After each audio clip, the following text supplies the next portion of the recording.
ऐका ना, आपण दरवर्षी पंढरपूरची वारी पाहतो. लाखो वारकरी विठुरायाच्या भेटीसाठी चालत जातात. पण यंदा जे घडलंय ना, ते ऐकून प्रत्येक मराठी माणसाची छाती अभिमानाने फुगेल.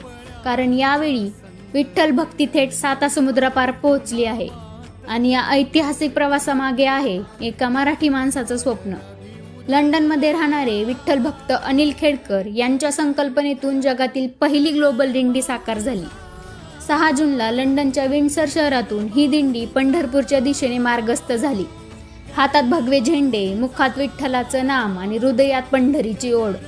लंडनच्या रस्त्यावर जेव्हा ज्ञानोबा माऊली तुकारामचा जयघोष घुमला ना, तेव्हा हजारो किलोमीटर दूर असलेल्या महाराष्ट्राचा अभिमान साऱ्या जगाने पाहिला.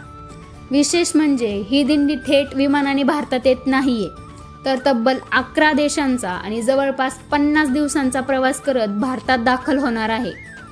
Netherland, Belgium, France, Luxembourg, Germany, Poland, झेक रिपब्लिक, हंगेरी, तुर्की आणि जॉर्जिया असे देश पार करत विठुरायाचं नाम जगभर पोहोचणार आहे. 1 जुलैला ही दिंडी मुंबईत येईल. त्यानंतर पुणे, देहू आणि आळंदी मार्गे पारंपरिक वारीत सहभागी होईल आणि अखेर आषाढी एकादशीच्या दिवशी विठुरायाच्या चरणी पंढरपुरात येईल.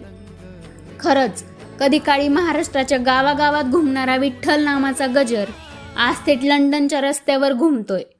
ही फक्त दिंडी नाही, हा मराठी संस्कृतीचा, वारकरी परंपरेचा आणि विठ्ठल भक्तीचा जागतिक विजय आहे.